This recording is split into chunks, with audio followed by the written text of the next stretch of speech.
قال ربکم ادعونی استجب لکم ان الذین یستکبرون عن عبادتی سیدخلون جہنم داخل. تمہارا رب کہتا ہے مجھے پکارو، مجھ سے مانگو، میں تمہیں دوں گا، تمہاری دعا سنوں گا، قبول کروں گا. اور جو بربنائے تکبر مجھ سے نہیں مانگتے وہ جہنم میں داخل ہوں گے ذلیل و خوار. حضور نے ایک بات مجھے متن یاد نہیں ہے، بہت پیاری فرمائی. دیکھو انسانوں سے تم مانگتے ہو کچھ تو ایک دفعہ تو اس کے ماتھے پر تیوری پر بل پڑ ہی دی، کیوں میرے سامنے ہاتھ آیا، کیوں مجھے، چلیے بعد میں کچھ وہ دے ہی دے، ناگوار بھی. ارے اس سے مانگو جو کہتا ہے کہ مجھ سے مانگو اور میں دوں گا.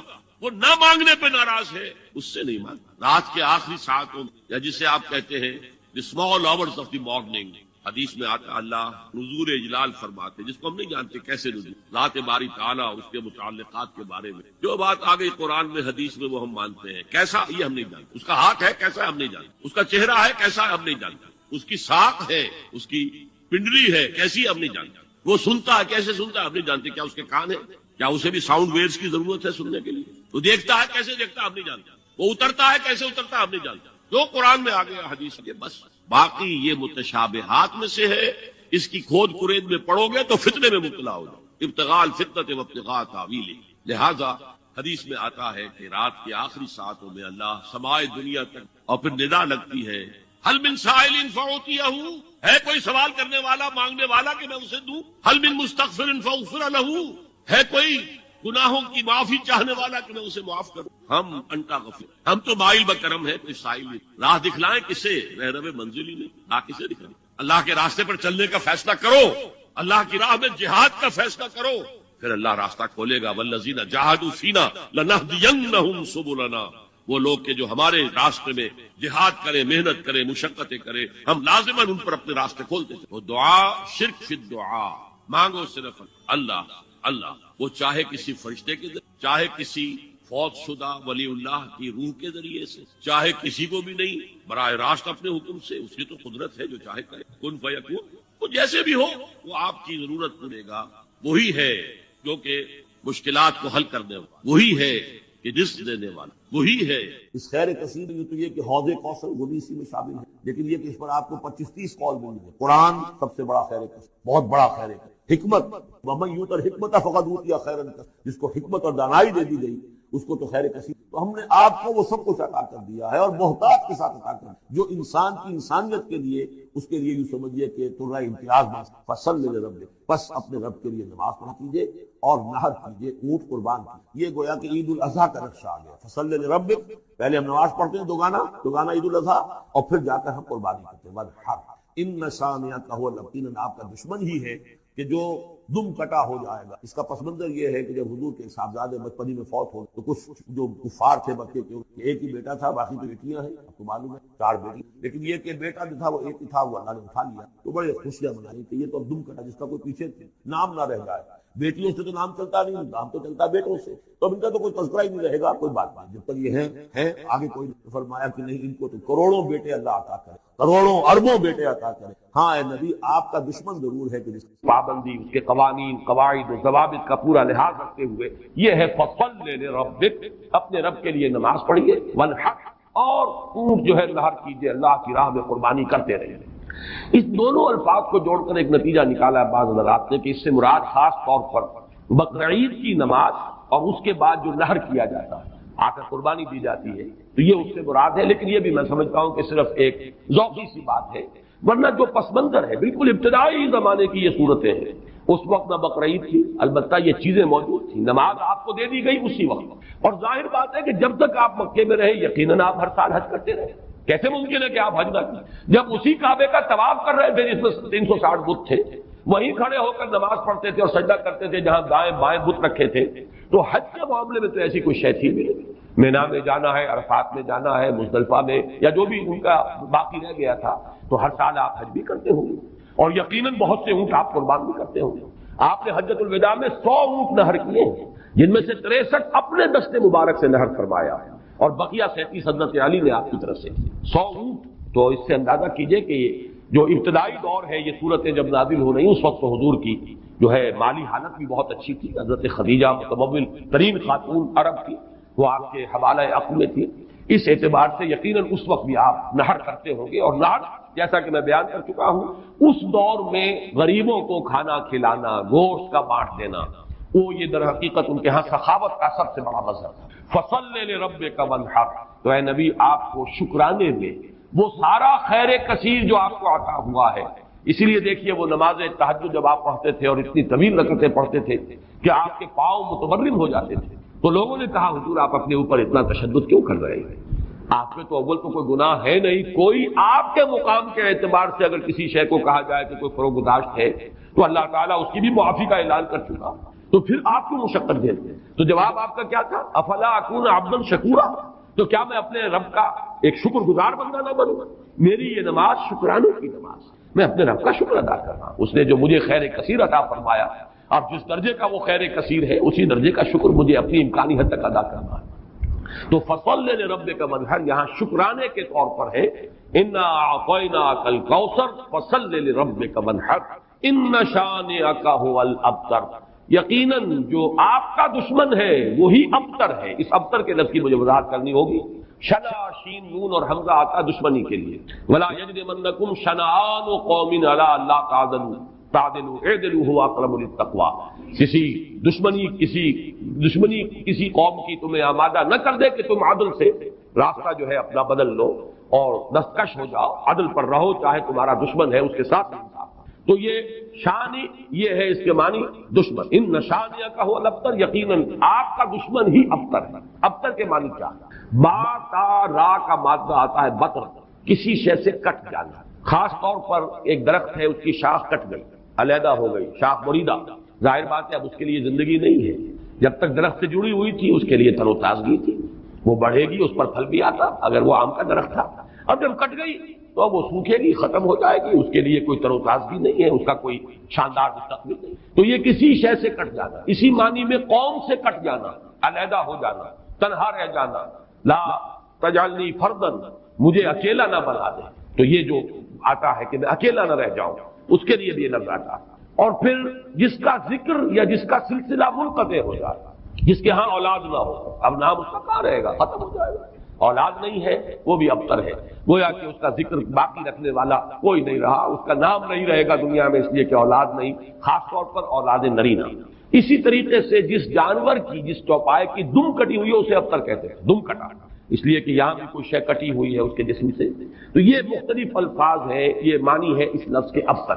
اب اس کو نوٹ کیجئے، حضور کو ابتر کہا قریش، کن کن معنی میں کہا اس کی تفصیل میں ابھی آپ سے سنا رہا ہوں، اور اس کا جواب دیا جا رہا ہے کہ یہ آپ کو ابتر کہہ رہے ہیں، اے نبی در حقیقت یہ ابتر نہیں بلکہ یہ ابتر ہے، ان نشانیک هو الابتر۔ حضور کو ابتر کس کس معنی میں کہا ہے؟ بالکل اوائل میں جب کہ حضور صلی اللہ علیہ وسلم نے اپنا پیغام شروع کیا ہے تو لوگوں نے کہا بطرا محمد منا، یہ ابن جریر کی روایت ہے، محمد ہم سے کٹ گئے، ہمارا اپنا ایک طریقہ تھا، ہماری تہذیب، ہمارا تمدن، ہماری روایات، ہمارا مذہب، ہمارے عقائد، اب محمد ہم سے کٹ گئے۔ تو اس کا مطلب یہ ہے کہ یہ شاخ سوکھ جائے گا، یہ اگر جمعیت کے ساتھ رہتے، پوری اپنی قوم کے ساتھ رہتے تو ان کے لیے بھی شاندار مستقبل تھا، اب ان کا مستقبل بہت تاریک ہے۔ یہ بالکل ایسی بات ہے جیسے واصل بن عطا، یہ شاگردوں میں سے تھا حضرت حسن بصری رحمۃ اللہ علیہ، وہ تابعین میں سے ان کا شاگرد اور بڑا ذہین شاگرد، لیکن اس نے مسئلہ تقدیر پر، جبر و قدر پر بحثیں شروع کی، تو جب اس طرح کی باتیں اس نے کہی کہ جو اہل سنت کے شایان شان نہیں، تو پھر حضرت حسن بصری نے اسے اپنے درس سے نکال دیا اور کہا کہ اعتزل عنا، یہ ہم سے علیحدہ ہو گیا، اب اس کا ذات علیحدہ ہے، اس کا ہم سے کوئی تعلق نہیں۔ اسی اعتزل عنا سے اعتزال کا مذہب بنا ہے، اور معتزلہ کہلاتے علیحدہ ہو جانے والے لوگ۔ تو اسی طریقے سے قوم کا پہلا ریئیکشن یہ تھا حضور صلی اللہ علیہ وسلم کے بارے میں کہ بطا محمد منا، محمد ہم سے کٹ گیا صلی اللہ علیہ وسلم۔ اسی طریقے سے ایک مرتبہ قریش کی بڑی کوئی چوپال کے اندر ان کی بڑی مجلس تھی، اور کعب بن اشرف جو ہے وہ آیا ہوا تھا یہودی مدینہ منورہ سے، اس وقت تک تو یثرب تھا، ابھی کہا مدینہ منورہ، اس وقت تک تو یثرب ایک بستی تھی، اس کا نام یثرب، وہ تو حضور ہجرت فرما کر گئے تو پھر وہ مدینۃ النبی اور المدینۃ المنورہ بنا ہے۔ تو وہاں لوگوں نے کہا، حضور کا ذکر کیا، اس نے پوچھا ہوگا کہ سنا ہے آپ کے ہاں کوئی ہے جس نے نبوت کا دعویٰ کیا ہے، تو الفاظ نقل کیے ہیں بزار نے حضرت ابن عباس رضی اللہ تعالی عنہما سے، الا تری الی ھذا الصبی المنبتر، دیکھتے نہیں ذرا تم، الا تری، یہ وہی ارایت الذی، یہ ان کے ہاں تعجب کی بات ہوتی ہے، ذرا دیکھو تو، تعجب بھی تحقیر بھی، یہ ہمارا ایک بچہ ہے، اب دیکھیے بچہ کہہ رہے ہیں حضور اس وقت 42-43 سال کے ہوں گے، لیکن ان انداز حقارت ہے، یہ تحقیر۔ پھر یہ کہ یہ لوگ ہوں گے 60 65 65 70 کے، یہ بڑے چودھری بیٹھے ہوئے، تو ان کے لیے تو وہ نوجوانی کی جو عمر ہے وہ 42-43 سال، وہ بھی گویا کہ بچہ ہونے کی بات ہے۔ الا تری الی ھذا الصبی المنبتر من قومہ، جو کٹ گیا اپنی قوم سے، یزعم انہ خیر منا، اور سمجھتا یہ کہ یہ ہم سے بہتر ہے، اس کا دین ہم سے، ہمارے دین سے بہتر، اس کا عقیدہ توحید ہمارے عقیدہ شرک سے بہتر، ونحن اہل الحجیج واہل الصدانۃ واہل السقایا، حالانکہ ہم حاجیوں کا بندوبست کرنے والی قوم ہے، ان کی میزبانی کرتے ہیں، انہیں پانی پلاتے ہیں۔ یہ جب الفاظ میں پڑھ رہا تھا آج تو مجھے وہ آیت یاد آئی سورہ توبہ کی، اجعلتم سقایۃ الحاج وعمارۃ المسجد الحرام کمن آمن باللہ والیوم الآخر وجاہد فی سبیل اللہ، اللہ پر ایمان لانا، یوم آخر پر ایمان لانا اور جہاد کرنا، یہ ہے اصل اعمال۔ یہ حاجیوں کی کوئی خدمت کر لی، پانی پلا لیا، تم نے اس کو بڑی اونچی نیکی سمجھا ہوا ہے۔ تو یہ بھی منبتر اس شخص کو کہیں گے جو کٹ گیا اپنی قوم سے۔ سب سے زیادہ تلخ انداز میں جو بات کہی گئی حضور کے بارے میں، اور ابتر کا لفظ آپ کے بارے میں استعمال ہوا، اور یہ سمجھیے کہ یہ بھی دنات اور پستی کی انتہا تھی۔ حضور کے دوسرے صاحبزادے حضرت عبداللہ کا جب انتقال ہوا، یہ ذرا نافلہ تعلق کے درجے میں نوٹ کر لیجئے کہ حضور کی صاحبزادیاں اور آپ کو 2 بیٹے، 4 بیٹیاں اللہ نے حضرت خدیجہ کے بطن سے عطا فرمائیں۔ آپ کی کسی اور زوجہ سے اولاد نہیں تھی، صرف ایک کنیز ماریا قبطیہ کے بطن سے حضرت ابراہیم، اور وہ مدنی دور کا آخری زمانہ ہے جبکہ آپ کو وہ اللہ نے بیٹا عطا فرمایا، وہ بھی کم سنی ہی کے اندر فوت ہو حضرت ابراہیم۔ تو یہ جو ترتیب ہے حضور کی اولاد میں، سب سے بڑے تھے قاسم، اسی لیے ابو القاسم آپ کی کنیت، اس کے بعد حضرت زینب، اس کے بعد عبداللہ، حضرت عبداللہ حضور کے دوسرے بیٹے، اور پھر 3 بیٹیاں ام کلثوم اور فاطمہ اور رقیہ رضی اللہ تعالی عنہم وعنہن، ان سب سے اللہ تعالی راضی ہو۔ یہ آپ کی اولاد ہے۔ پہلے قاسم فوت ہو گئے تو چلیے ایک بیٹا عبداللہ ابھی آپ کے پاس، جس رات ان کا بھی انتقال ہو گیا اس کے بعد چرچا ہوا محمد ابتر ہو گئے۔ چنانچہ سب سے زیادہ کمینگی کا مظاہرہ جو ہے ابو لہب نے کیا، پڑوسی تھا حضور کا۔ اب بھی آپ جاتے ہیں تو حضور کا گھر اور اس کے ساتھ ہی وہ ابو لہب کا گھر جو ہے، اس کے اب تو نشان باقی رہ گئے، صرف باقی اب سب ختم ہوا، بڑے بڑے محل بن گئے ہیں ان کے آس پاس، بڑی عمارتیں بن گئی ہیں۔ ابو لہب دوڑا گیا ہے اسی شب، ادھر انتقال ہوا ہے عبداللہ کا، اور وہ دوڑا ہوا گیا اور جا کے خوشخبری دی، بدر محمد اللیلہ، آج کی رات محمد کی جڑ کٹ گئی، محمد ابتر ہو گیا صلی اللہ علیہ وسلم۔ وہ یا کہ خوشخبری دے رہا، یہ دنات اور پستی کی انتہا ہے۔ اس کو نوٹ کر لیجئے کہ اب آگے چل کر سورۃ اللہب اب دور نہیں رہی ہے، شاید اگلے ہی درس میں ہم 3 صورتیں پڑھیں گے، سورہ کافرون، سورہ لہب اور سورۃ النصر۔ آج جیسے 2 پڑھ رہے ہیں، پچھلے درس میں بھی 2 صورتیں پڑھی تھی، اگلے درس میں 3 صورتیں پڑھیں گے انشاءاللہ۔ بدترین انسان، ارذل الخلائق جو تھا حضور کے دشمنوں میں، وہ ابو لہب ہے، قریب ترین عزیز، حضور کا سگا چچا، لیکن یہ کہ بدترین دشمن، اور دشمن بھی دشمن میں فرق ہے۔ خدا پنج انگوش یکساں نہ کر، نہ ہر زن است و نہ ہر مرد، خدا پنج انگوش یکساں نہ کر۔ آپ کے موافقین اور مومنین بھی برابر نہیں تھے، کہاں حضرت ابو بکر رضی اللہ تعالی عنہ، کہاں اس دور کے کوئی عام صحابی، پھر آپ کے دشمن بھی برابر نہیں تھے۔ تو بدترین دشمن یہ ابو لہب ہے، اور اندازہ کیجئے اس کی دنات کا کہ بدر محمد اللیلہ، آج کی رات محمد کی جڑ کٹ گئی، ابتر ہو گئے محمد، معاذ اللہ۔ یہی لفظ کہے تھے پھر عاص ابن وائل سہمی، جو آپ کے دشمنوں میں سے، مخالفین میں سے بہت بڑا چودھری تھا، ان محمد ابتر، اب تو محمد ابتر ہو گئے، ان کی جڑ کٹ گئی، لا ابن لہ یقوم مقامہ بعدہ، اب ان کا کوئی بیٹا رہا ہی نہیں کہ جو ان کی جگہ، ان کے مقام پر، ان کی جگہ پر کھڑا ہو، جانشین بنے، ان کے مشن کو آگے لے کر چلے۔ فَإِذَا مَاتَ انقطع ذِكْرَهُ، جب محمد اب فوت ہو جائیں گے تو ان کا ذکر بھی منقطع ہو جائے گا۔ یہ وہ ابتر کا مفہوم جس کا کہ تقابل ہم کریں گے، انا ورفعنا لک ذکرک، وہ کہہ رہے تھے کہ ذکر منقطع ہو جائے گا، اور سورۃ الانشراح میں اللہ کی طرف سے نوید آئی، ورفعنا لک ذکرک، ہم نے تو آپ کا ذکر بہت بلند کر دیا۔ تو یہ ہے ان شانئک ھو الابتر، اے نبی آپ ابتر نہیں ہوں گے، آپ کو تو ہم نے خیر کثیر عطا فرمایا، آپ کا ذکر بلند کیا، آپ کی مانوی اولاد، آپ کی امت، کتنے بڑے بڑے اولیاء اللہ، صوفیاء، اہل اللہ، اتقیاء، صلحاء، مجددین، علماء، جن کے بارے میں علماء امتی کا انبیاء بنی اسرائیل وہ سب آپ کی مانوی اولاد، پھر آپ کی صاحب دادی حضرت فاطمہ سے جو اولاد چلے گی اس کا جو مقام و مرتبہ دنیا میں ہوگا، تو آپ ابتر نہیں ہیں معاذ اللہ۔ جیسے سورہ نون کے شروع میں فرمایا نون والقلم وما یسطرون ما انت بنعمت ربک بمجنون، اور کچھ دنوں کے بعد دیکھ لیں گے کہ کون مجنون تھا، محمد مجنون تھے معاذ اللہ، یا ابو جہل مجنون تھا اور پاگل ہو گیا تھا، اس کی مت ماری گئی تھی۔ فَسَتَنظُرُ وَيَنظُرُونَ بِأَيِّكُمُ الْمَفْتُونُ، یہ میں بھول رہا ہوں آیت، آپ بھی دیکھ لیں گے اور یہ بھی دیکھ لیں گے کہ کون تھا جو کہ بچل گیا تھا اور جس کی مت ماری گئی تھی۔ اسی طرح یہاں فرمایا ان شانئک ھو الابتر۔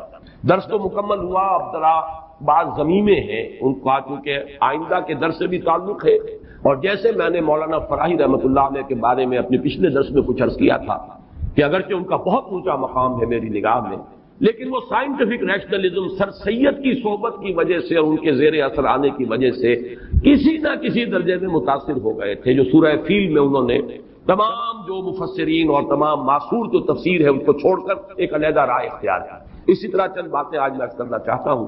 ایک تو یہ جو صورتیں اس وقت ہم پڑھ رہے ہیں ان میں سے تقریباً تمام صورتوں کے بارے میں مکی اور مدنی ہونے کا اختلاف موجود ہے، حالانکہ اکثر و بیشتر کے نزدیک اجماع امت اور اجماع مفسرین کے نزدیک یہ ساری صورتیں جو ابھی تک ہم نے پڑھی ہیں یہ مکی ہیں، لیکن مدنی کی روایات بھی موجود ہیں۔ خاص طور پر اس سورہ مبارکہ کے بارے میں تو ایک ایسی روایت ہے جو مسلم شریف میں بھی ہے، مسند احمد میں بھی ہے، سنن ابی داؤد میں بھی ہے، سنن نسائی میں بھی ہے، اور حضرت انس رضی اللہ تعالی عنہ سے مروی۔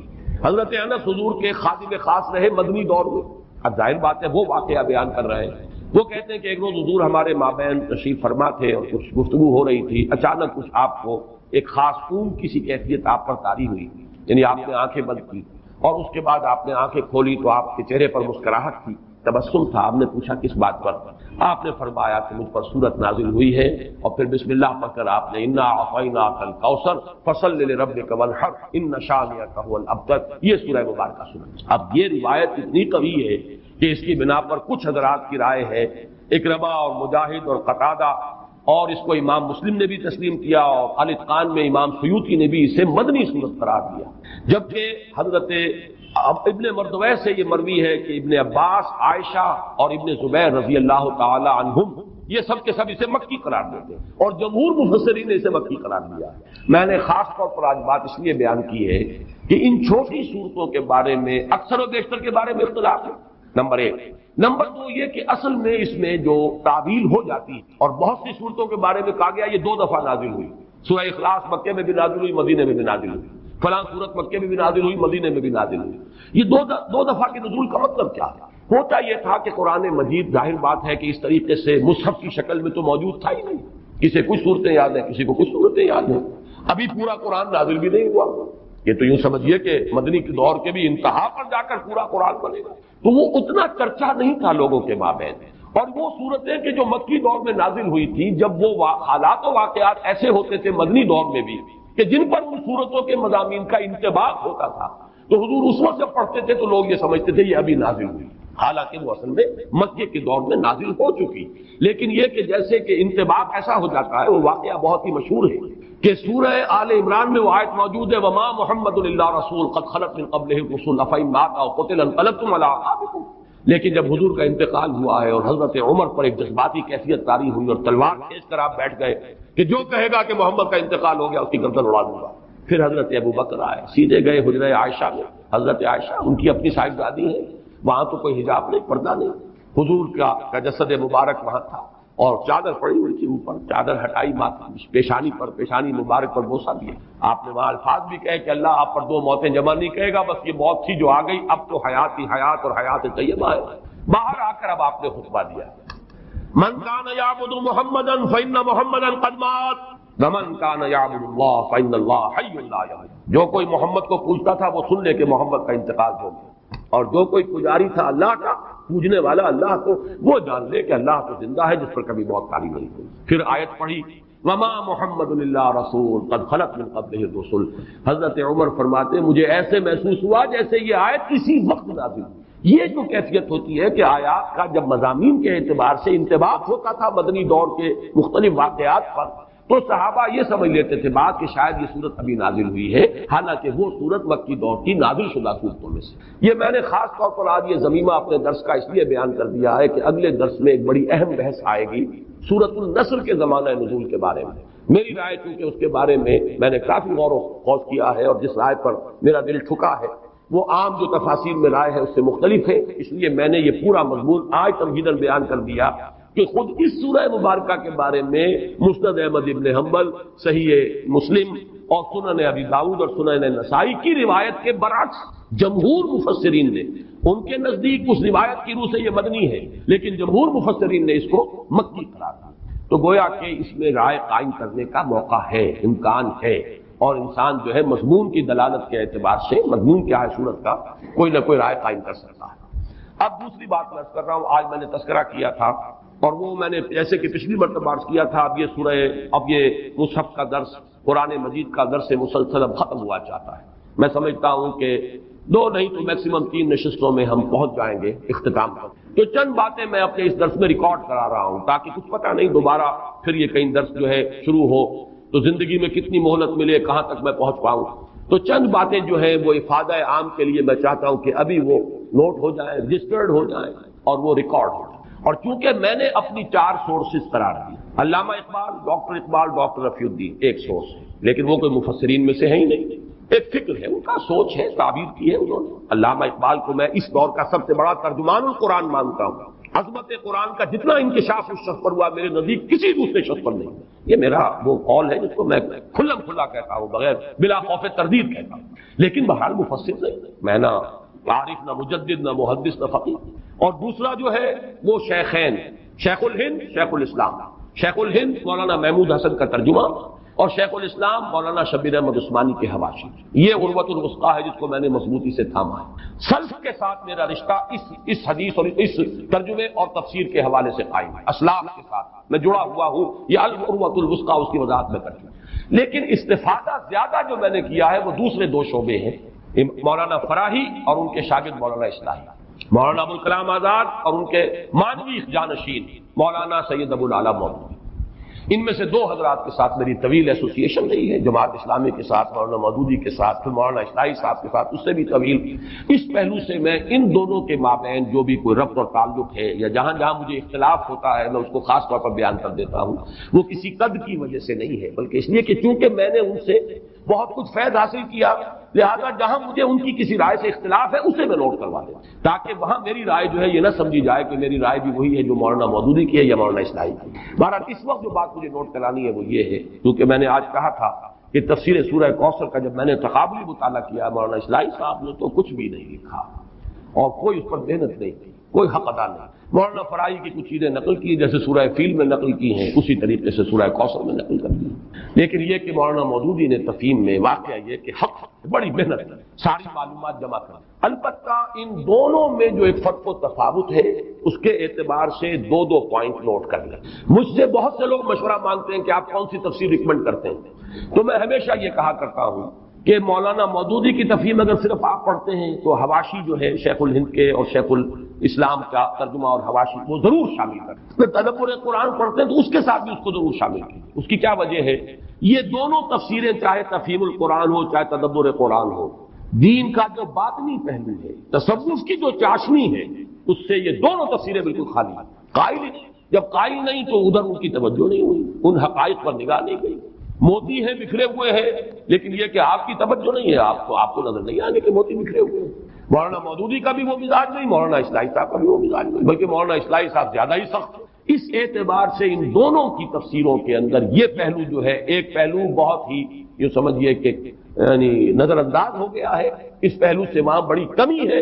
اس کمی کو پورا کرنے کے لیے حرفی پہلو تفہیم القرآن میں ہے، تدبر قرآن مجید کے اپنے اسالیب، زبان کی بحث، ادب کے حوالے سے، اور نظم القرآن، قرآن کا نظم، سورتوں کا، آیات کا، یہ مولانا اصلاحی صاحب کا خاصہ ہے۔ لیکن دونوں چونکہ اس سے خالی ہے، مانوی اور وہ جو روحانی مباحث ہے، تصوف کے موضوعات ہیں، لہذا اس کو تو شامل کرنا چاہیے ہر صورت۔ یعنی وہ دعا یاد کرنی چاہیے، اللہم انی استخیرک بعلم کا، اے اللہ میں تیرے علم سے خیر چاہتا ہوں، یعنی جو تیرے علم میں خیر ہو وہ میں چاہتا ہوں۔ میری نگاہ تو دھوکہ کھا سکتی ہے کہ میں کسی شر کو خیر سمجھ بیٹھوں. اللہم انی استخیرک بعلمک واستقدرک بقدرتک، اور تیری ہی قدرت سے میں بھی کچھ قدرت مستعار مانگنا چاہتا ہوں، میرے اندر کوئی طاقت نہیں ہے الا یہ کہ تو ہی عطا کرے. اللہم انی استخیرک بعلمک واستقدرک بقدرتک واسألک من فضلک العظیم، اور تجھ سے تیرے بہت بڑے فضل کا سوال ہی. اے اللہ، یہ اصل میں استخارہ ہوتا کس بات پر ہے کہ آپ کوئی کام کرنا چاہتے ہیں، اب آپ کو پتہ نہیں یہ آپ کے لیے اچھا ہے یا غلط ہے، تو اس کو ذہن میں رکھ کے پھر کہیں اللہم ان کنت تعلم ان ھذا الامر خیر لی فی دینی و معاشی و عاقبت امری. اے اللہ، اگر یہ کام جو میں کرنے چلا ہوں تیرے علم کے مطابق میرے لیے خیر ہے، دنیا میں بھی آخرت میں بھی اور نتیجے کے اعتبار، فقدرہ لی، تو اس کام کو میرے لیے میسر کر دے کہ وہ کام میرا پورا ہو. فقدرہ لی وبارک لی فی، میرے لیے اس میں برکت پیدا کر اور مجھے اس پر راضی کر دے، ارزنی بھی. وَإِن كُنتَ تَعْلَمُ أَنَّ هَذَا الْأَمْرَ شَرٌّ لِّي فِي دِينِي وَمَعَاشِي وَعَاقِبَةِ أَمْرِي فَاصْرِفْهُ عَنِّي وَاصْرِفْنِي عَنْهُ، اور اگر تیرے علم میں یہ ہے کہ یہ کام میرے لیے شر ہے تو اسے مجھ سے دور کر دے، مجھے اس سے. یہ ہے اصل استخارہ مسنون. ہمارے ہاں عام طور پر جو استخارے کی شکل رائج ہے وہ بعد میں بزرگوں نے اس کی شکلیں معین کی ہیں کہ رات کو سونے سے قبل ایک دعا بھی یہ مانگی جائے، 2 رکعت پڑھی جائے، 2 رکعتوں کے بعد یہ دعا مانگی جائے، پھر سو جائیں تو کوئی نہ کوئی اشارہ جو ہے خواب میں مل جائے. لیکن یہ چیز حضور سے ثابت نہیں، نہ صحابہ سے.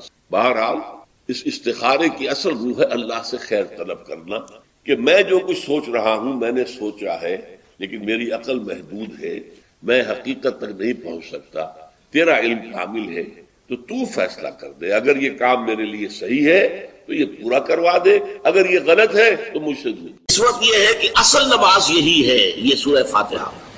چنانچہ میں آپ کو حدیث سنا رہا ہوں جو صحیح بخاری میں بھی ہے، صحیح مسلم میں بھی ہے، جامع ترمذی میں بھی ہے، سنن ابی داؤد میں بھی ہے، سنن نسائی میں بھی ہے اور بہت سی کتابوں موجود ہیں. اور یہ عن عبادہ بن صامت رضی اللہ تعالی عنہ، حضرت عبادہ بن صامت سے ہے مرفوعا کہ حضور نے فرمایا لا صلاۃ لمن لم یقرأ بفاتحۃ الکتاب، اس شخص کی کوئی نماز نہیں ہے جس نے کہ سورہ فاتحہ کی تلاوت نہیں کی. اب اس سے ہمارے ہاں ایک بڑا اختلاف پیدا ہوا، وہ نوٹ کر لیجیے.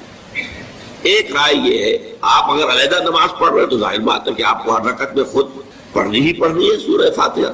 جب باجماعت پڑھ رہے ہیں اب کیا شکل، امام پڑھ رہا ہے سورہ فاتحہ تو کیا مقتدی کو بھی پڑھنی چاہیے؟ اس حدیث میں جو الفاظ کی شدت ہے اس کی بنا پر رجحان یہ ہوتا ہے کہ یقیناً اس صورت میں ہر شخص لا صلاۃ لمن لم یقرأ بفاتحۃ الکتاب، جس نے کہ فاتحہ کی تلاوت نہیں کی، قرات نہیں کی، اس کی کوئی نماز ہی نہیں. تو یہ موقف ہے امام شافعی کا، یہی مسلک ہے ہمارے اہل حدیث بھائیوں کا کہ آپ چاہے اکیلے نماز پڑھ رہے ہو، چاہے امام کے پیچھے پڑھ رہے ہو، اور چاہے امام جو ہے وہ جہری رکعت پڑھا رہا ہے اور چاہے سری رکعت پڑھا رہا ہے. خاموشی والی رکعت سورہ آپ کو معلوم ہے کہ نماز جو ظہر اور عصر کی ہے تو 4 رکعتیں جو ہے وہ سری ہیں. مغرب کے اندر آ کر 2 جہری ہیں 1 سری ہے، عشاء میں آ کر 2 جہری ہیں 2 سری ہیں، سورہ اور نماز فجر کے اندر دونوں جو ہیں وہ جہری ہیں. تو چاہے جہری ہو چاہے سری ہو آپ کو بھی لازماً جو مقتدی ہے اسے بھی سورہ فاتحہ پڑھنی ہوگی.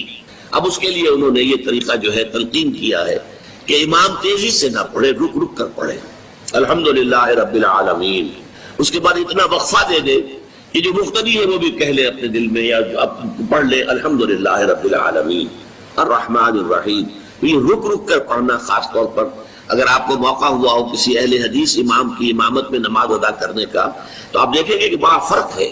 ہمارے جو حنفی امام الحمدللہ رب العالمین الرحمن الرحیم مالک یوم الدین ایاک نعبد و ایاک نستعین 4 آیتیں جو ہے وہ بھی ایک ساتھ میں پڑھ جائیں گے. لیکن یہ کہ عام طور پر جو اہل حدیث حضرات ہیں وہ رک رک کر ٹھہر ٹھہر کر پڑھتے ہیں، ترتیل کے انداز میں پڑھتے ہیں. یا پھر دوسری شکل انہوں نے ایک اور کی ہے، یہ آپ سعودی عرب میں جب کبھی نماز پڑھیں گے اور آپ پڑھی ہو آپ نے تو وہاں آپ دیکھیں گے کہ امام جو ہے وہ سورہ فاتحہ پڑھنے کے بعد تو 1 منٹ جو ہے خاموش رہتا ہے تاکہ آپ اب جو مقتدی ہیں وہ اس وقفے میں وہ اب سورہ فاتحہ پڑھ لیں. پھر وہ قرات کرے گا، کوئی اور آیات اس نے شامل کرنی ہے تو بعد میں شروع کرے گا، درمیان میں وقفہ ہوگا. لیکن ایک مسلک یہ ہے، اور یہ مسلک جو ہے یہ در حقیقت قرآن مجید کی ایک آیت کے اوپر مبنی ہے. سورہ آراف کے آخر میں فرمایا گیا وَإِذَا قُرِئَ الْقُرْآنُ فَاسْتَمِعُوا لَهُ وَأَنصِتُوا، جب قرآن پڑھا جا رہا ہو تو توجہ سے اسے سنو، خود خاموش رہو۔ اب یہ قرآن مجید کی آیت ہے، اس کے بنا پر ایک رائے یہ ہے کہ آپ امام کے پیچھے سورہ فاتحہ نہیں پڑھیں گے، پڑھا جا رہا ہے سنو اس کو، خود خاموش رہو۔ اور اس کے لیے وہ دلیل دیتے ہیں کہ یہ شکل ایک وفد کی سی ہے، جیسے کسی بڑی شخصیت کے پاس اگر آپ کا کوئی وفد جاتا ہے، 8-10 افراد ہیں، ان میں اسپوکس مین ایک ہوتا ہے، وہ بات کرتا ہے، باقی سب لوگ موجود رہتے ہیں، سنتے ہیں۔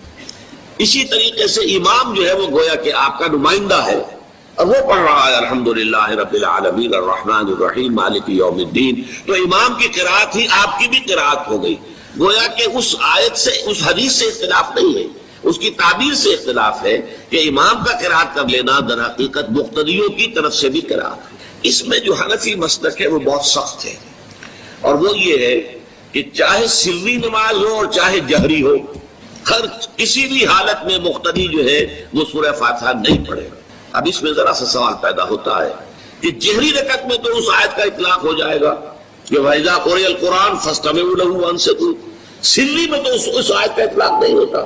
بہرحال یہ مسلک ہے، امام شافعی کا ایک انتہا پر ہے، ہر صورت میں سری ہو یا جہری ہو آپ کو پڑھنی ہی پڑھنی ہے، اور امام ابو حنیفہ دوسری انتہا پر ہے کہ چاہے سری ہو چاہے جہری ہو کسی شکل میں نہیں پڑھنا۔ امام مالک کا مسلک ہے درمیان میں، اور میں اس میں کوئی جھجک محسوس نہیں کرتا کہ میں آپ کے سامنے عرض کر دوں کہ میں اس پر عمل پیرا ہوں۔ وہ کیا ہے؟ جہری نماز میں خاموش رہو اور سنو، اس آیت کا اطلاق ہو جائے گا جب بلند آواز سے پڑھ رہا ہے امام تو پوری توجہ، فَاسْتَمِعُوا لَهُ، اپنی پوری توجہ کو اس کے سننے کے اوپر مرکوز کر دو اور خود خاموش رہو۔ سری رکعت میں البتہ جبکہ وہ بھی خاموشی سے پڑھ رہا ہے، آپ بھی خاموشی سے پڑھ رہے ہیں۔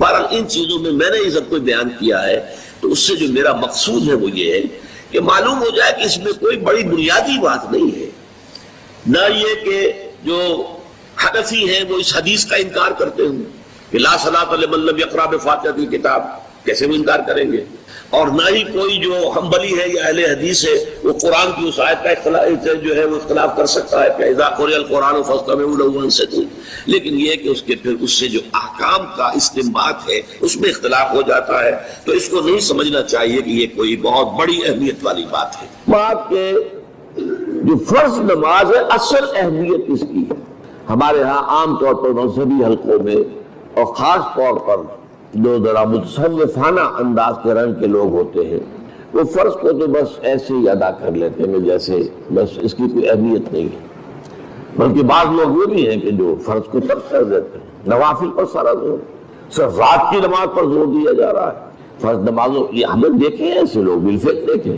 یہ تمام چیزیں جو ہیں در حقیقت اس پھر راہ نبوت سے انسان کو ہٹا دینے والی ہے۔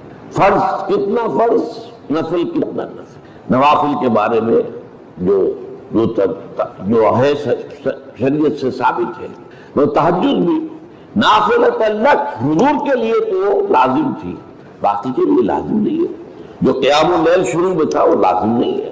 ہاں رمضان مبارک میں اس کی تشویق ہے، ترغیب ہے، وہ خاص ایک مہینہ ہے، اس میں دن میں کھانا پینا جو ہے وہ حرام کیا گیا، تو رات کو دو تہائی رات یا ایک تہائی، کم سے کم ایک تہائی رات جاگو اللہ کے قرآن کے ساتھ، اللہ کی کتاب کے ساتھ۔ یہ اصل میں جو توازن ہے یہ جو ہے بہت ضروری ہے۔ ارأیت اذا صلیت الصلوات المکتوبات، حضور آپ نے دیکھا، غور فرمائیے کہ اگر میں جو فرض نمازیں ہیں وہ ادا کروں، اب مثلا ایک حدیث مجھے اور یاد آئی، فرض نماز کی اہمیت کو بیان کرنے کی حضور نے فرمایا جس شخص نے عشاء کی نماز بھی جماعت کے ساتھ ادا کی اور پھر فجر کی نماز بھی جماعت کے ساتھ ادا کی، اس کے لیے پوری رات کا قیام لکھ دیا جائے گا۔ فرض کی یہ اہمیت ہے۔ تو اذا صلیت المکتوبات، صلوات المکتوبات وصمت رمضان، اور میں روزہ بھی رمضان کے روزے رکھیے، باقی روزہ رکھنا آپ کی مرضی پر ہے، رکھیں ٹھیک ہے، لیکن وہ جو لازم نہیں ہے۔ نجات کے لیے لازم جو بیس لائن ہے وہ جو عبادات فرض، اس کے بعد جتنا آدمی اضافہ کر سکے، حالات کو بھی دیکھے، بعض حالات ایسے ہوں گے کہ اس میں اصل اہمیت جہاد کی ہو جائے گی، قتال کی ہو جائے گی۔ اب ایسا حال بھی ہو سکتا ہے کہ اسلامی نظام قائم ہے، اسلامی حکومت قائم ہے، نظام خلافت قائم ہے، تو اب قتال کا معاملہ جو وہ حکومت کے ذمہ ہے، حکومت انتظام کرے گی۔ اگر کہیں 10,000 آدمی چاہیے، 10,000 آدمی نکل آئے چل جانے کے لیے، تو باقی آرام سے گھر میں سوئیں یا نوافل پڑھیں، ساری رات کھڑے رہے، ٹھیک ہے، یہ تقرب بالنوافل کا موقع ہوگا۔ لیکن اگر اللہ کا دین جو ہے وہ مغلوب ہے، پامال ہے، اسے پاؤں تلے روکا جا رہا ہے، شریعت کی دھجیاں بکھیری جا رہی ہیں، عوامل کا استہزاء ہو رہا ہے، اور جو منکرات ہیں ان کی تبلیغ ہو رہی ہے، اس وقت آدمی نوافل میں لگا رہے، وہاں تو فرض ہو جائے گا امر بالمعروف نہی عن المنکر، جہاد، اس کی جو بھی تقاضے ہیں اس وقت سارے تقاضے اس کو بیان کرنے کا موقع نہیں ہے، اس اصل سے وہ اس فرض کو ترک کر کے نوافل میں لگیں گے، یہ نوافل کے اوپر دے مارے جائے گا۔ اس کو بہت زیادہ نمایاں کرنے کے لیے میں مثال دیتا ہوں، ذرا سوچئے، جب دامن احد میں معرکہ جاری تھا اور صحابہ کی جان پر بنی ہوئی تھی، خود حضور کی جان پر بنی ہوئی تھی، آپ کو معلوم ہے آپ زخمی ہوئے ہیں اور اتنا خون آپ کا بہہ گیا ہے کہ آپ بے ہوش ہو گئے ہیں، اور خبر ہو گئی کہ آپ کا انتقال ہو گیا، شہید ہو گئے۔ اس وقت اگر کوئی شخص مسجد نبی میں بیٹھا ہوا درود کی تسبیح پڑھ رہا ہو، یا کوئی اور نوافل ادا کر رہا ہو، یا قرآن پڑھ رہا ہو، تو اس کے بارے میں کیا حکم آپ کا ہوگا؟ پکا منافق، حالانکہ کام تو وہ اچھے کر رہا ہے۔ درود کی کتنی فضیلت آئی ہے، اور نوافل ہے یا قرآن کا پڑھنے کا ایک ایک حرف کا 10 نیکیوں کا ثواب ہے۔ علامہ اقبال، میں عرض کر چکا ہوں کہ ان کی ابتدائی تعلیم میں اور خاندانی پس منظر کے اندر مذہبی اثرات بڑے گہرے ہیں۔ بہرحال انہوں نے ایم اے کیا ہے غالباً 1897 میں، اور اس وقت کا کچھ اقبال جو ہے اس وقت سے لے کر 1905 تک کا اقبال، ایک طرف تو اس میں بھی نیشنلزم تھا، ہندی نیشنلزم، یہ نوٹ کر لیجیے، چنانچہ اسی دور کا اس کا ترانہ ہے، سارے جہاں سے اچھا ہندوستان ہمارا۔ آج بھی جو ہندوستان کا ریڈیو ہے اور ہندوستان میں حکومت کے زیر اہتمام اس ترانے کی جو ہے وہ بڑی سرپرستی ہوتی ہے، بہت اس کو جو ہے نشر کیا جاتا ہے، سارے جہاں سے اچھا ہندوستان ہمارا، ہم بلبلے ہیں اس کی، وہ گلستاں ہمارا۔ بلکہ اس زمانے میں ایک ایسا شعر بھی انہوں نے کہا ہے جس کی کہ پھر شدید ترین نفی بعد میں ان کے اشعار سے ہوئی ہے۔ انہوں نے ایک نیا شوالہ کے نام سے جو نظم لکھی کہ سچ کہہ دوں اے برہمن گر تو برا نہ مانے، تیرے صنم قدوں کے بت ہو گئے پرانے۔ اسی میں ایک شعر ہے کہ پتھر کی مورتوں میں سمجھا ہے تو خدا ہے، خاک وطن کا مجھ کو ہر ذرہ دیوتا ہے، خاک وطن کا مجھ کو ہر ذرہ دیوتا ہے۔ اس درجے گہرا انڈین نیشنلزم اقبال کے اندر بھی موجود تھا۔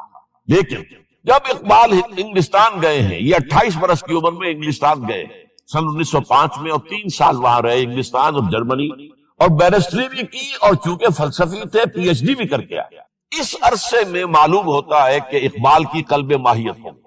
یہ میرا ایک تجربہ ہے، بڑا پرانا ہے، میرا مشاہدہ تھا۔ 1970 میں پہلی مرتبہ میں انگلستان گیا تھا، میرے چھوٹے بھائی وہاں زیر تعلیم تھے، انہوں نے بلایا تھا۔ وہاں میں نے دیکھا کہ یونیورسٹیوں میں پڑھنے والے ایک ایک P H D, 2 P H D کرتے ہوئے لوگ بیٹھتے ہیں، جمعے کے روز قرآن پڑھتے ہیں، درس قرآن ہوتا ہے، اور وہ ایک دوسرے سے قرآن پڑھ کے سنتے بھی ہیں تاکہ جو تجوید کی غلطیاں ہوں ان کی تصحیح ہو سکے۔ اور میں نے سوچا کہ پاکستان میں اس سطح کے لوگ جو ہیں کبھی اس قسم کی مصروفیت میں مبتلا مجھے تو نظر نہیں آیا۔ تو اس کا مجھے ایک اصل میں تجزیہ میرا یہ تھا کہ جن لوگوں کی بنیادی تربیت میں اور خاندانی اثرات میں مذہب کا ایلیمنٹ موجود ہوتا ہے، چاہے وہ ہندوستان میں رہتے ہوئے وہ زیادہ ظاہر نہ ہو، نمایاں نہ ہو، اس کے آثار سامنے نہ آئے، لیکن جب وہ ایک مخالف ماحول میں پہنچتے ہیں، اس مخالف ماحول میں ان کے اندر کا وہ چنگاری ان کی جو ہے وہ شعلہ بن کر بھڑکتی ہے۔ چنانچہ یہ معاملہ میں نے پھر بعد میں امریکہ میں بھی دیکھا، ہر جگہ دیکھا ہے کہ وہاں 2 نتیجے ہوتے ہیں، یا تو یہ کہ ایک آدمی ڈاؤن دی ڈرین گیا تو وہاں کی تہذیب میں رگا گیا شراب اور یہ اور وہ اور رقص اور سب یہ ساری چیزیں آ گئی، اور یا پھر جو بچ گیا جس کے اندر دین کا کوئی حمیت کا شائبہ تھا وہ پھر بھڑکتا ہے، پھر وہ ایکٹیوسٹ ہوتے ہیں، وہ کام کرتے ہیں۔ لہذا یہ معاملہ جو ہے قائد علامہ اقبال کے ساتھ پیش آیا، اور خود انہوں نے کہا بھی ہے مسلمان کو مسلمان کر دیا طوفان مغرب نے۔ وہاں سے جب یہ واپس آئے ہیں تو اب نوٹ کیجئے 1908 سے 1930 تک یہ جو 22 برس ہیں، علامہ اقبال نے کیا کیا نوٹ کیجئے، وہ آپ جانتے بھی ہیں، میں صرف گنوا رہا ہوں۔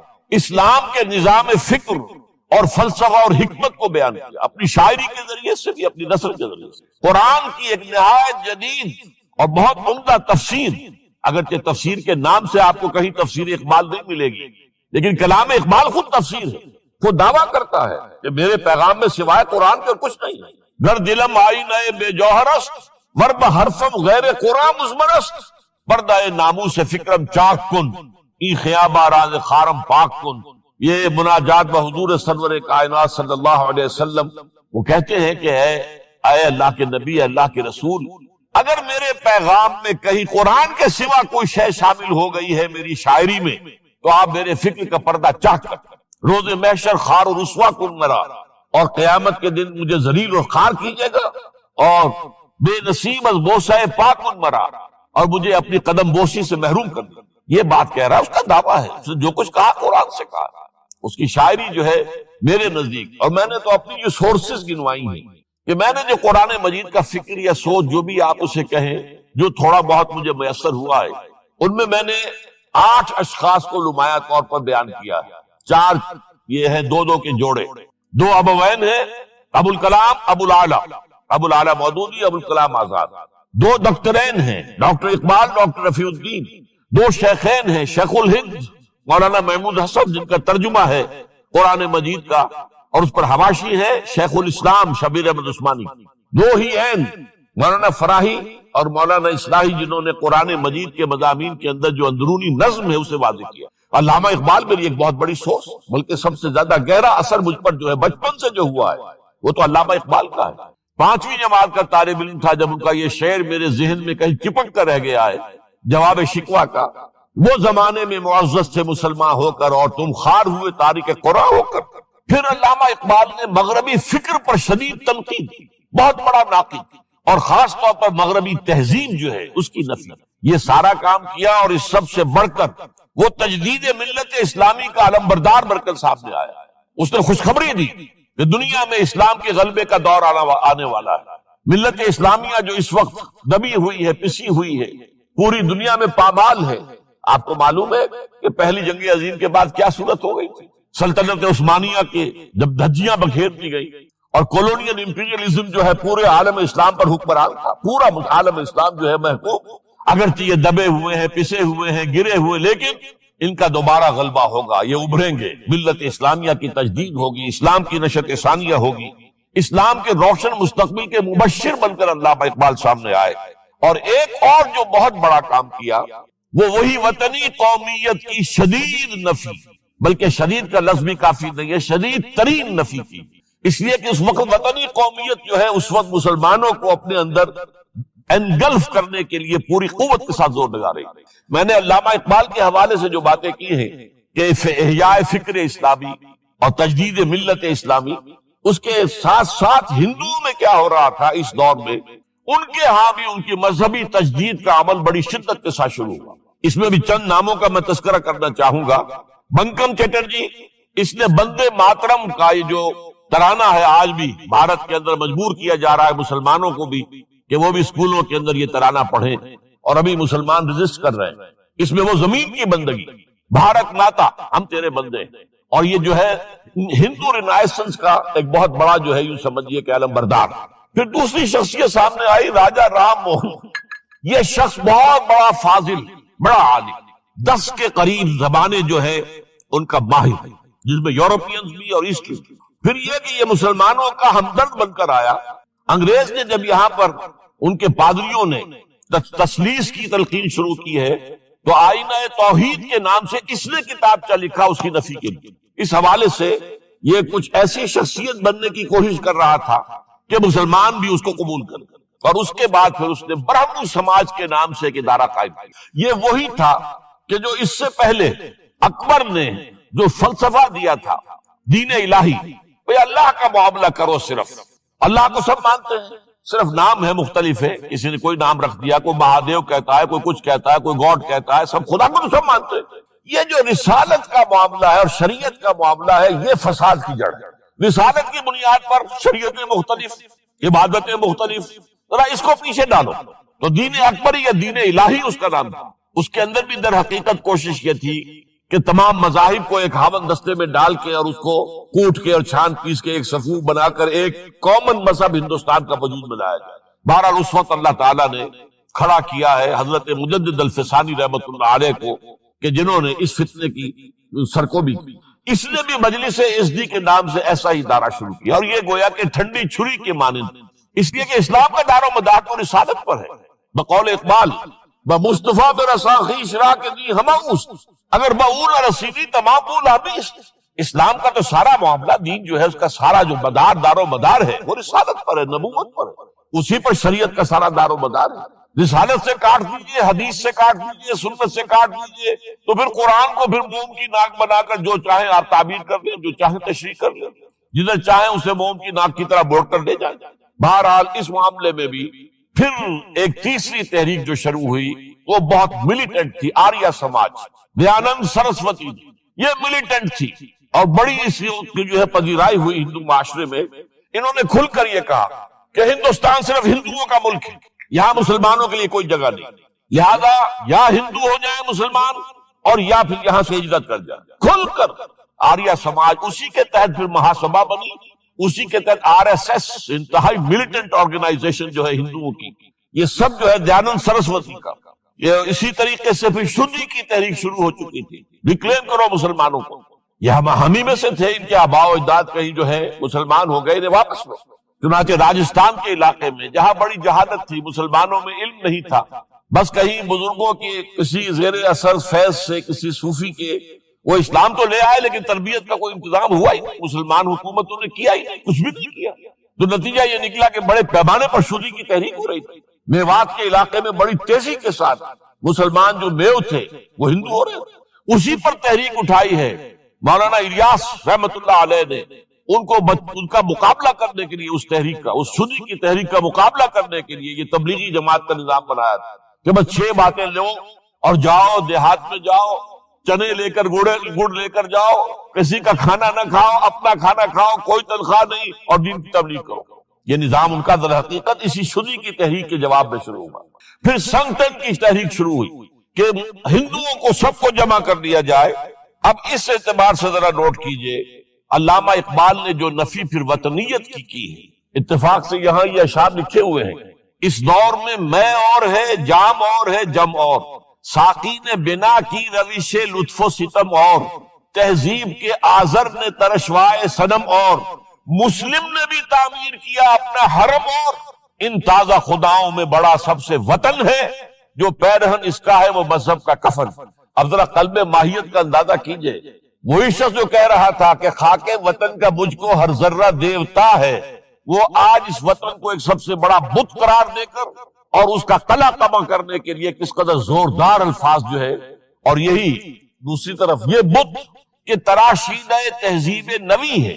یہ جو نیشن سٹیٹ کا تصور ہے یہ 18ویں صدی سے یورپ میں شروع ہوا. نیشن سٹیٹ، ایک ملک میں رہنے والے سب شہری ہیں، برابر ہیں، اور ان کے اندر مذہب کا اختلاف ہو یہ اس کا کوئی حیثیت نہیں. مذہب تو پرائیویٹ معاملہ ہے، ہاں جو سرکاری سطح پر ہوگا معاملہ، اجتماعی معاملات جو ہے وہ کسی مذہب سے طے نہیں ہوں گے. یہ نیشن سٹیٹ کا تصور. یہ بت کہ تراشیدہ تہذیب نوی ہے، غارت کرے کاشانہ دین نبوی ہے، بازو تیرا توحید کی قوت سے قوی ہے، اسلام تیرا دیس ہے تو مصطفی ہے، نہ زارہ دیری نہ زمانے کو دکھا دے اے مصطفی، خاک میں اس بت کو ملا. اس سے بھی زیادہ مجھے ملا ہے ایک ان کے تختہ جو ہے، منزل راہ رواں دور بھی دشوار بھی ہے، کوئی اس قافلے میں قافلہ سالار بھی ہے، بڑھ کے خیبر سے ہے یہ مارکہ دین و وطن. خیبر، غزوہ خیبر سے کہیں بڑھ کر یہ دین و وطن کا مارکہ کہ ہمارے نزدیک ہماری قومیت کی بنیاد ہمارا دین. آج دنیا یہ کہتی ہے کہ قومیت کی بنیاد وطن ہے. یہ جو مارکہ دین و وطن ہے، بڑھ کے خیبر سے ہے یہ مارکہ دین و وطن. اس زمانے میں کوئی حیدر کرار بھی ہے. تو واقعہ یہ ہے کہ علامہ اقبال نے اس سلسلے میں وہ رول بھی پلے کیا کہ جو حضرت مجدد الفسانی رحمت اللہ علیہ نے دین اکبری کا قلع قمع کرنے میں ادا کیا تھا، اور اس میں کوئی شک نہیں ہے. اس اعتبار سے میں کہا کرتا ہوں کہ حضرت مجدد الفسانی کے بروز کی حیثیت رکھتے ہیں علامہ اقبال. اور ان کو جو گہری نسبت تھی، حاضر ہوا میں شیخ مجدد کی لحد پر، وہ خاک کے ہے زیر فلک مطلع انوار، گردن نہ جھکی جس کی جہانگیر کے آگے، جس کے نفس گرم سے گرمی احرار، وہ ہند میں سرمایہ ملت کا نگہباں، وہ ہند میں سرمایہ ملت کا نگہباں۔ ملت کا سرمایہ تو سارا کا سارا جو ہے ایمان پر رسالت سے۔ آپ حضرت مجدد الفسانی کے خطوط پڑھیے، سب سے زیادہ زور اطاعت رسول، اطاعت رسول، اطاعت رسول، اطاعت رسول۔ جس کی جڑ کاٹنے کی کوشش کی تھی دین الہی کے ذریعے سے اکبر نے، اس کو دوبارہ مستحکم کیا ہے وہ مجدد الفسانی رحمۃ اللہ علیہ۔ اب آئیے 1930 کا ماہ دسمبر، اس میں ایک بات ہم دیکھ چکے، محمد علی جناح ہندوستان کی سیاست سے مایوس ہو کر ملک چھوڑ کر انگلستان میں جا کر آباد ہو چکے، اور اس میں